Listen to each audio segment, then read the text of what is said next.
बिस्मिल्लाहिर्रहमानिर्रहीम। अस्सलाम वालेकुम नाज़रीन, प्रोग्राम खबर के साथ मैं हूं आपका मेज़बान डॉक्टर बुलंद इकबाल। नाज़रीन, आज प्रोग्राम में सबसे पहले हम बात करना चाहेंगे मौसम के हवाले से।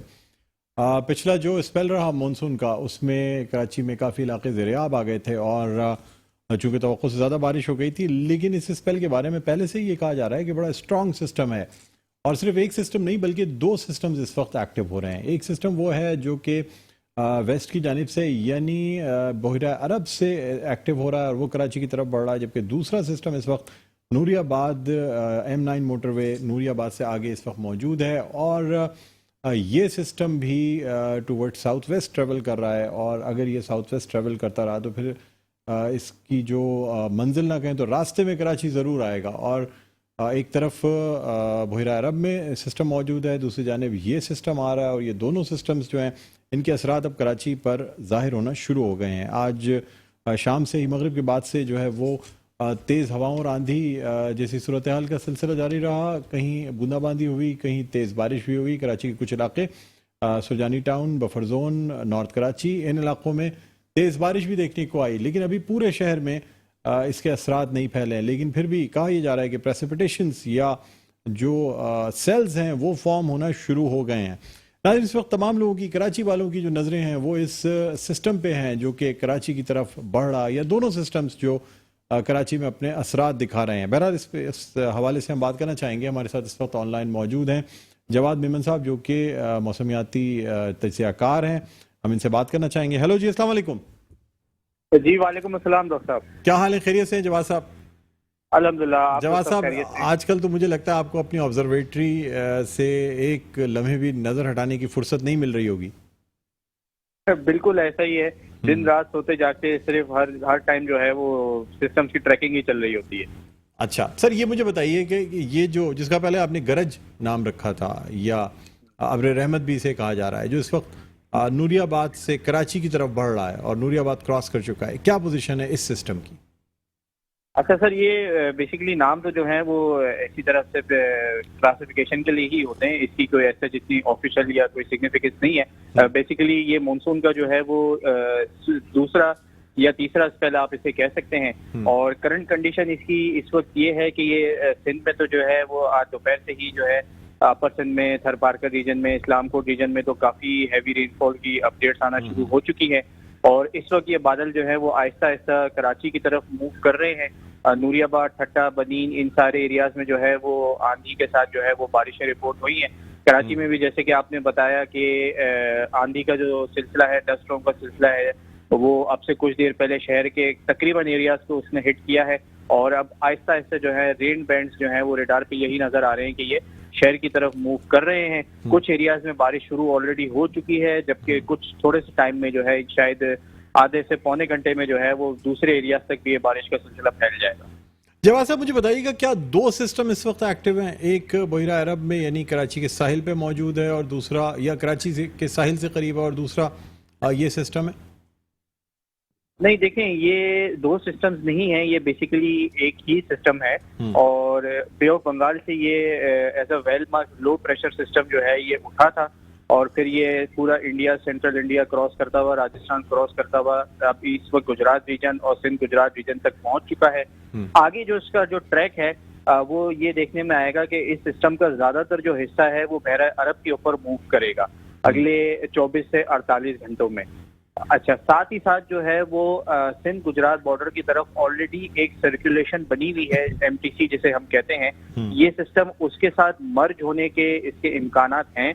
और जब ये बहरा अरब की तरफ इसका बड़ा हिस्सा मूव करेगा समंदर के ऊपर, तो बहरा अरब में इस वक्त सी सरफेस टेम्परेचर काफी हाई है, फेवरेबल कंडीशंस हैं। तो कुछ ऐसी लो पॉसिबिलिटीज हैं फिलहाल ऐसी कुछ लो पॉसिबिलिटीज भी हैं कि ये सिस्टम एज अ डिप्रेशन में, यानी कि मजीद थोड़ा सा ताकतवर होके जो है वो एज अ डिप्रेशन स्टेज तक चला जाए, लेकिन फिलहाल इसकी लो पॉसिबिलिटी। सर, डिप्रेशन स्टेज का क्या मतलब होता है, हमारे नाज़रीन के लिए बता दीजिएगा। डिप्रेशन स्टेज का मतलब ये होता है कि ये हवा का शदीद कम दबाव होता है। इसके बाद सिर्फ एक या दो या तीन स्टेप्स रह जाते हैं मैक्सिमम एज इसको पूरे तूफान बनने में। लेकिन तूफान बनने का ऐसे कोई इम्कान बिल्कुल भी नहीं है, क्योंकि मानसून सीजन में जो है वो तूफान जो है इस तरीके से नहीं बनते। मैक्सिमम अगर ये सिस्टम इंटेंसिफाई होता है तो एज अ डिप्रेशन स्टेज तक जाएगा, फिलहाल डिप्रेशन स्टेज तक जाने की भी इसकी लो पॉसिबिलिटीज है। सर ठट्टा में भी काफ़ी बारिश हुई है और घरों में भी पानी आया है, तो ये इसी सिस्टम की वजह से है कि ये ठट्टा में जो बारिश जी जी बिल्कुल, ये यही है कि इसका जो रेन बैंड्स का जो फ्रंट है वो बेसिकली ठट्टा, बदीन, गारो, हैदराबाद, नूरियाबाद, टंडोलायार, ये इतने बड़े स्पैन में जो है इस वक्त फैला हुआ है ये फ्रंट। और दूसरी बात ये कि आज हमने देखा कि कराची में जो है वो सुबह से ही शदीद गर्मी है, शदीद हद से। तो ये जो ग्राउंड हीट होती है लिफ्टेड इंडेक्स की वजह से जो है ये इस तरीके के डस्ट स्टॉर्म जो है वो बनते हैं कि किसी ना किसी फ्रंट के आने से पहले। और ये फ्रंट जो है अब आहिस्ता आहिस्ता जो है ये शहर की तरफ मूव कर रहा है। इसमें बारिश बरसाने वाले बादल मौजूद हैं। किसी इलाके में मॉडरेट स्पेल हो सकता है, तो किसी इलाके में जो है वो थोड़ा सा हैवी स्पेल भी अभी हम देखेंगे। सिस्टम का बेसिकली ये शुरुआत है। हमने यही प्रिडिक्ट किया था कि 14 तारीख की शाम या रात से जो है इसके थोड़े बहुत असरात जो हैं वो शहर में आना शुरू हो जाएंगे। 15, 16 और 17 जो हैं ये इस सिस्टम के हवाले से कराची के लिए और सिंध के जो दूसरे साहिली इलाके हैं ठट्टा, बदीन, केटी बंदर, ये इसमें जो है इस सिस्टम का पीक होगा। मेजर जो जितना भी जो हम स्पेल्स देखेंगे वो इसी दिनों में देखेंगे। बाकी इस सिस्टम जो है वो तकरीबन 18 तारीख तक जो है शहर में एक्टिव रहेगा। मुझे बताइएगा कि यानी 18 तारीख तक ये सिस्टम शहर में ही एक्टिव रहेगा या ये भी चांसेस हैं कि सिस्टम जल्दी गुजर जाए शहर से और इतना स्टे ना करे? देखें डॉक्टर साहब, जिस तरह मैंने बताया कि इस बात की थोड़ी बहुत पॉसिबिलिटीज हैं कि ये एज अ डिप्रेशन स्टेज तक जा सकता है जब ये बहरा अरब में आएगा अगले 24 से 48 घंटों में। तो इसका ट्रैक भी काफी हद तक ऑल्टर हो सकता है, इसकी जो स्पीड है वो भी काफी हद तक ऑल्टर हो सकती है। तो फिलहाल यही देखने में आ रहा है कि 18 तारीख तक ये शहर में एक्टिव रहेगा। फिर 18 की शाम या रात से जो है वो ये सिस्टम का जो जोर है ज्यादा वो बलूचिस्तान की साहिली पट्टी, ईरान, ओमान, इस तरफ जो है ये सिस्टम फिर आगे मूव कर जाएगा।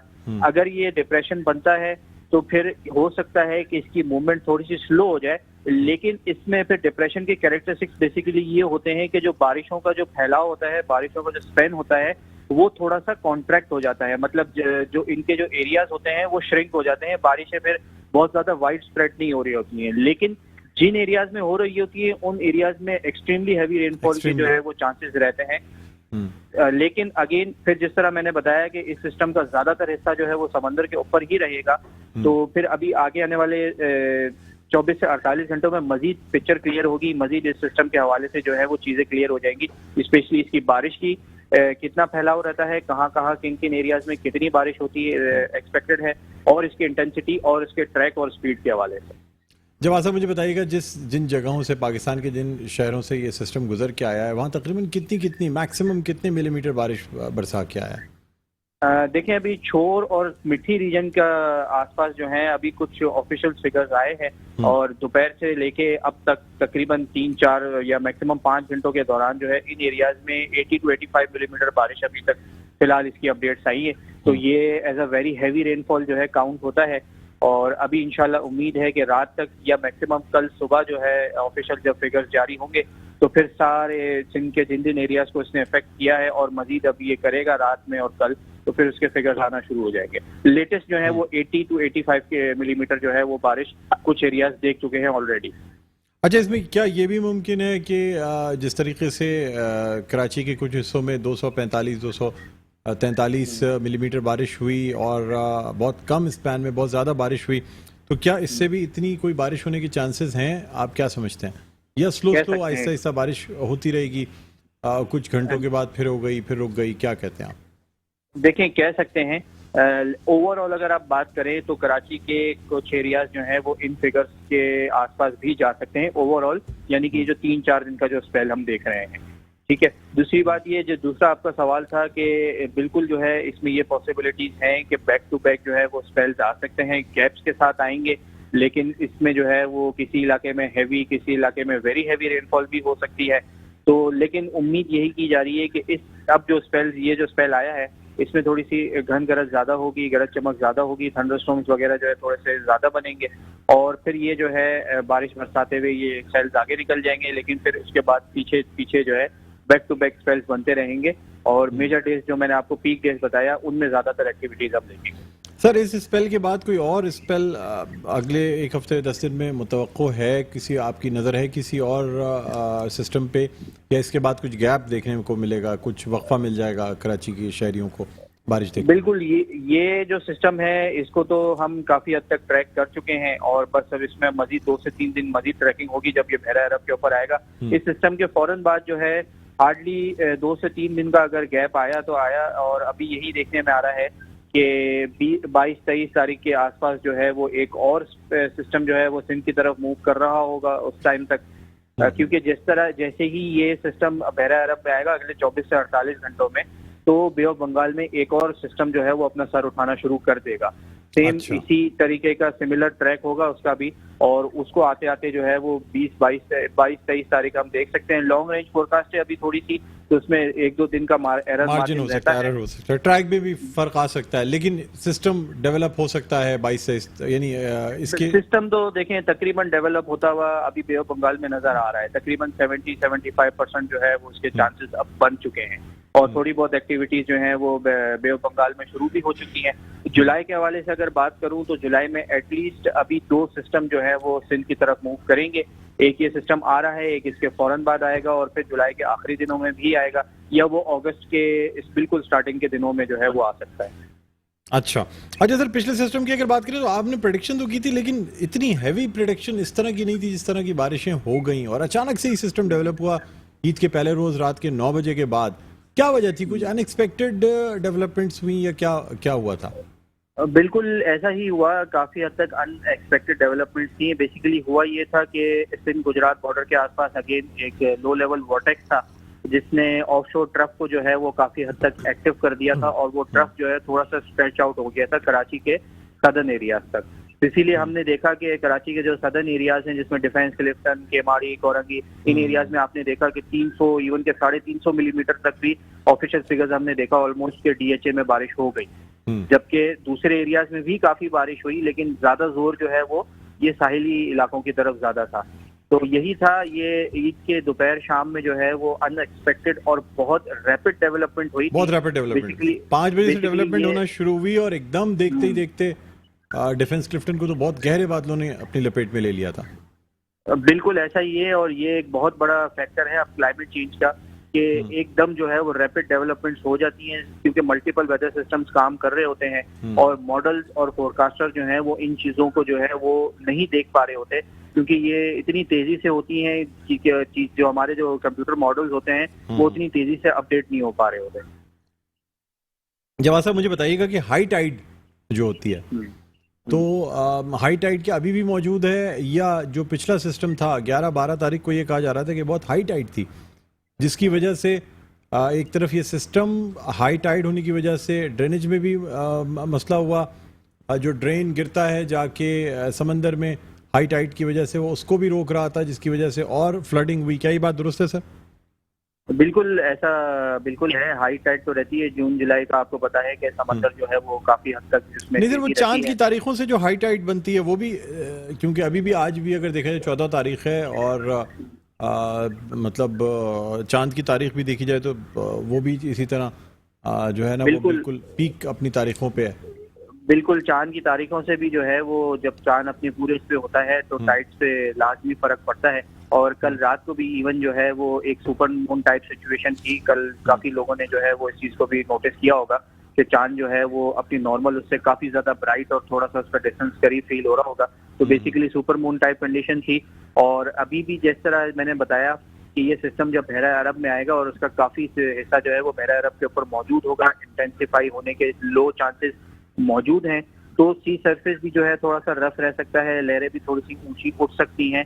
तो ये जो हाई टाइड वाले जो मामलात हैं और जो ऊंची लहरों वाले मामलात हैं, ये ड्रेनेज सिस्टम को भी जो है वो इफेक्ट जरूर कर यानी जो आपने कहा डिप्रेशन बन सकता है और हवा का कम दबाव डेवलप हो सकता है, तो उससे भी क्या हाई टाइड या लहरें जरा ज्यादा बुलंद हो सकती हैं, तलातुम लहरों में ज्यादा आ सकता है?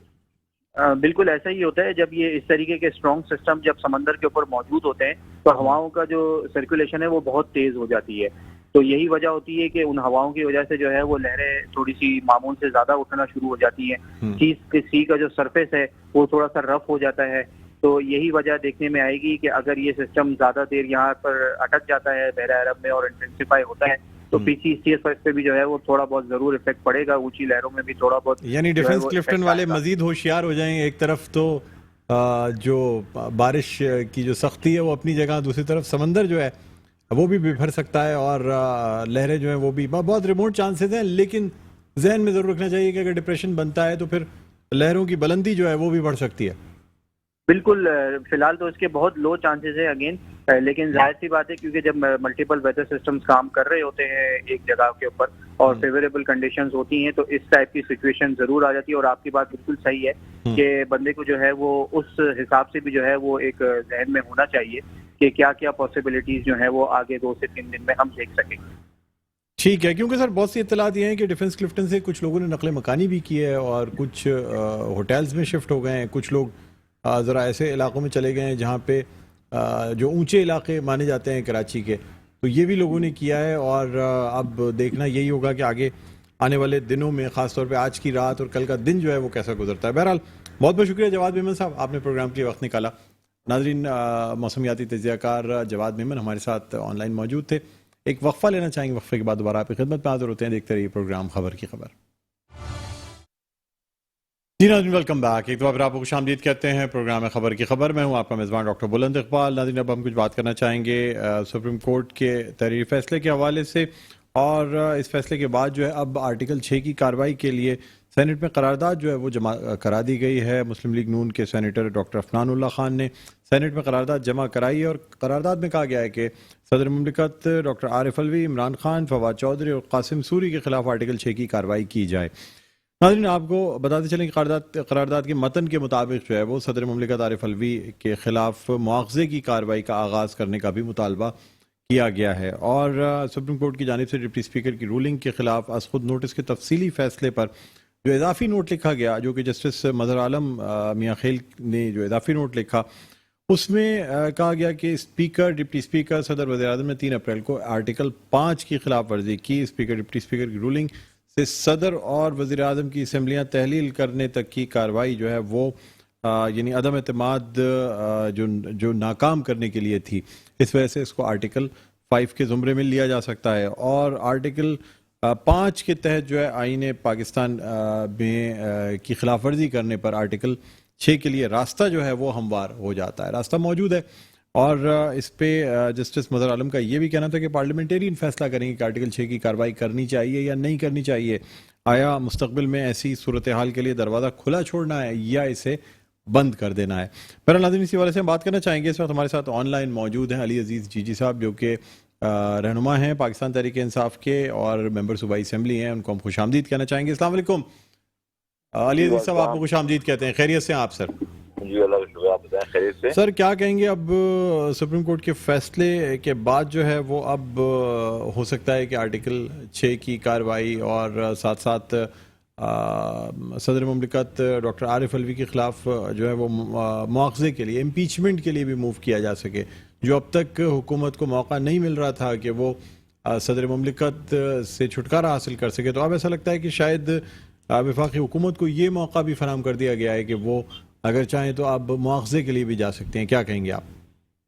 सर, रात के 12 बजे जब कोर्ट खुल सकता है हर चीज के लिए, तो फिर इस मुल्क के अंदर तो सर कोर्ट तो आपके लिए भी खुलती रही है सर, अब तो ये बात नहीं कही जा सकती। जो वो तो मजबूरी बन गई ना खोलने की। वो तो जिस तरह खुली, कभी हर चीज आधे घंटे के अंदर हो गया, तो वो तो मजबूरी में खोलना पड़ गया। हमारा कौन सा इतना बड़ा कोई केस था, वो खोल दिया उन्होंने दिखाने के लिए कि जी आपके लिए भी खोल रहे हैं। तो everything is possible in this world, you know. अब ये तो जिस तरह प्राइम मिनिस्टर की हुकूमत है जो, और उसके आपको सामने ही है। हम तो हमेशा, हमारे चेयरमैन इमरान खान भी, हम तो हमेशा एक मोतबर तरीके से इज्जत देते हैं अपने सुप्रीम कोर्ट को, हर चीज को। लेकिन वेरी अनफॉर्चुनेट जिस तरीके से फैसले आते हैं उसमें बड़ा अफसोस होता है। तो आपके सामने सब भी सर तवक्को की जा रही है कि क्या खान साहब को गिरफ्तार कर लिया जाएगा आर्टिकल 6 में? क्या समझते हैं? अब आपके जो रहनुमा हैं, जो लीडर्स हैं, उनके बयान आने शुरू हो गए हैं कि अगर खान साहब को गिरफ्तार किया, शेख रशीद साहब ने कहा गिरफ्तार किया तो कौम सड़कों पर निकल आएगी, ये हो जाएगा, वो हो जाएगा। इसका मतलब ये है कि एक्सपेक्ट किया जा रहा है, उम्मीद की जा रही है इस बात की कि खान साहब को गिरफ्तार भी नहीं। मुझे पूरी उम्मीद है कि ऐसी हरकत नहीं करेंगे कि खान साहब को गिरफ्तार करें। समझ गए? ये तो इन लोगों के सारे हथकंडे हैं जो इन्होंने बनाए हुए हैं। और ये अगर अपने पैरों पे खुद कुल्हाड़ी मारेंगे कि ये जिस तरीके से चाह रहे हैं सर वैसे अनारकी फैलाना चाह रहे हैं तो फैलाएं। अगर ये अली करना अजीज चाहते हैं। जीजी साहब तहरीक अदम एतमाद के लिए वैसे यही कहा जा रहा था कि कामयाब नहीं हो पाएगी, आखिरी बॉल पे कुछ ना कुछ छक्का लगी जाएगा, लेकिन देखिए, खासा साहब बोल्ड होगा। बात यहाँ पे तो जो जमहूरियत के चैंपियन बनते हैं बड़े बड़े जरदारी साहब हो गए, नवाज शरीफ हो गए, ये हो गए, इन्होंने क्या दिखाया, क्या बच्चे को भी क्या दिखाया, इन्होंने बच्चों को भी ये दिखाया कि बेटा पैसे दो और जो मर्जी करवा लो, ये मुल्क का बच्चा आगे जाके यही करेगा। ये तालीम इन्होंने दी है जमहूरियत को। जिस तरीके से खुलेआम इन्होंने आपके सामने ही है, सिंध हाउस में क्या हुआ, लाहौर में क्या हुआ, ये तो सब सामने। तो जब ऐसा आपके मुल्क में ये हाल सिस्टम होगा, इदारे तबाह, हर चीज इंस्टीट्यूशन सब तबाह, तो फिर हर चीज पॉसिबिलिटी है इसमें। अब वो जैसे इलेक्शन कमीशन का क्या काम है कि पूरी टीमों को लेके जाके 3 दिन बैठता है वो लाहौर में, तो मरियम नवाज से मिलता है, हमजा से मिलता है, क्यों मिलता है? उसका काम है मिलना, ये उसका काम है इस्लामाबाद बैठना। तो जब ये चीजें जब होंगी तो फिर व्हाट यू एक्सपेक्ट देन, मुझे बताएं। बाकी रह गया अरेस्ट करना, मैं नहीं समझ सकती खान साहब को ये अरेस्ट करेंगे और करेंगे तो फिर ये भुगतेंगे भी, फिर इतना आसान नहीं है। अच्छा, क्योंकि सर पीटीआई की जानिब से 12 एहतजाज की और लॉन्ग मार्च की तमाम कॉलें तो दी गई, लेकिन अब तक कोई एहतजाज या लॉन्ग मार्च ये चीज़ें इफेक्टिव नहीं हुई हैं सर, मौसर नहीं नजर आती, और लग ऐसे ही रहा है कि ये हुकूमत अपना टेन्योर पूरा कर जाएगी। अब जबकि IMF से मुआहदा भी हो गया है और अब पेट्रोल की कीमतों में कमी का भी फैसला कर लिया गया है, घी तेल की कीमतों में कमी की जा रही है। अब देखें वो तो ये टोपी ड्रामा तो करेंगे, तेल की कीमतें बहुत कम हुई हैं, जब देखना ये कितनी कम करते हैं। ये तो टोपी ड्रामा करेंगे, 10 रुपए 15 रुपए 20 रुपए कम कर देंगे, 100 रुपए 150 रुपए इन्होंने बढ़ा दिया, 100 रुपए 10 रुपए 15 रुपए करके क्या कर लेंगे, तीर मार लेंगे, मुझे बताएं। उन्होंने तो मुल्क का बेड़ा गर्क कर दिया, कहाँ बिजली, कहाँ तेल, कहाँ खाने पीने का तेल, दाल चावल आटा घी, क्या गरीब को तो छोड़ा ही नहीं इन्होंने।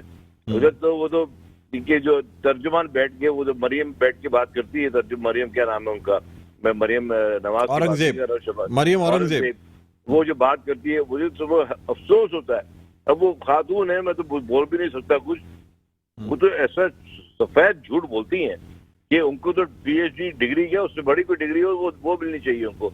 तो थोड़ी सी भी कोई शर्म हया नहीं है, किस तरह बात करती है दिलेरी से। सर तर्जुमान है, आपके भी तर्जुमान इस किस्म की बातें आपकी हुकूमत में भी होती रही हैं सर। लाहौर से एक एडवोकेट है लाहौर से, जिनकी वो तारड़ यानी अता तारड़ साहब, जी जी अता तारड़, पता नहीं अल्लाह माफ करे किस ये समझते हैं कि हम आके मीडिया में बोलते हैं, लोग गालियां देते हैं को। सर आपकी पार्टी में भी जो जितना ज्यादा बोलता है, जो जितना ज्यादा गलत जबान इस्तेमाल करता है, उसको उतनी वेटेज दी जाती है। सर शहबाज गिल के बारे में आपका क्या ख्याल है, फवाद चौधरी साहब के बारे में आपका क्या ख्याल है? पार्टी में ऐसी कोई वेटेज नहीं दी जाती माजूर के साथ, आप उनकी सेफ साइड, उनकी साइड ना लें। मुझे पता है कि मेट्रो भी आप किस तरफ की किसको फेवर करता है जानता हूं मैं, लेकिन आप न्यूट्रल रह के बात करें, जो हकीकत है। हमारी पार्टी में ऐसा नहीं है सर, मैं बिल्कुल हम बात करें तो हमें कोई खुदा ना खासा हमें कोई लालच होगा या हमें कुछ मिलेगा, बिल्कुल ऐसा नहीं हमारी पार्टी में। ये आप बिल्कुल बता दें।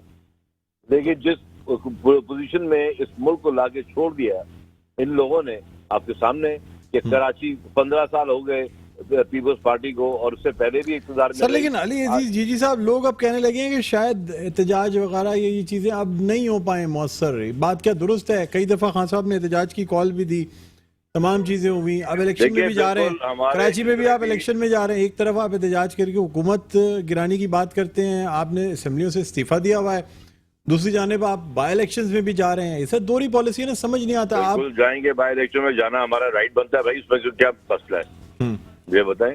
सर इसका मतलब ये है ना कि आपको उम्मीद नहीं है कि हुकूमत जाएगी, इसलिए आप बाई इलेक्शन में जा रहे हैं। एक तरीके से रेफरेंडम है, अवाम को दिखाने के लिए, अवाम देख रही है, इनको दिखाने के लिए, चोरों को।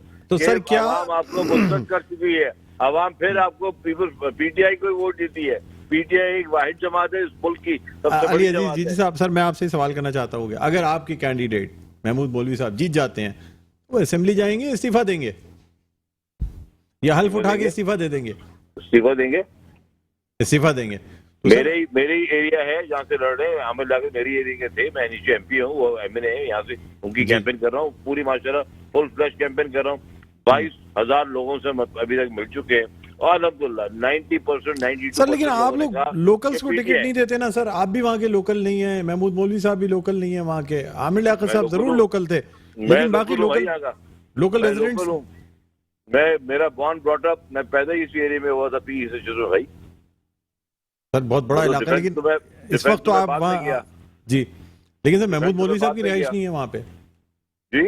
महमूद मौलवी साहब की रिहाइश नहीं है, बाकी माजी में महमूद भी। मौलवी साहब का पुराना घर यही है, सोल्जर सर बाजार, जिसपे हमने आप कैंप ऑफिस बनाया अगर हुआ है। मैं दूसरे कैंडिडेट नहीं, जो लोग मकामी वहाँ पे मौजूद होते हैं, जिस तरह मुत्तहिदा कौमी मूवमेंट अपने कारकुनान को, ऐसे लोगों को जो कि जिस इलाके में मौजूद होता है उनको भाई टिकट देती रही। मैं भी बड़ा पैदा बड़ा सब इसी एरिया में हुआ ना, मेरा एक मुकामी एरिया हुआ ना भाई।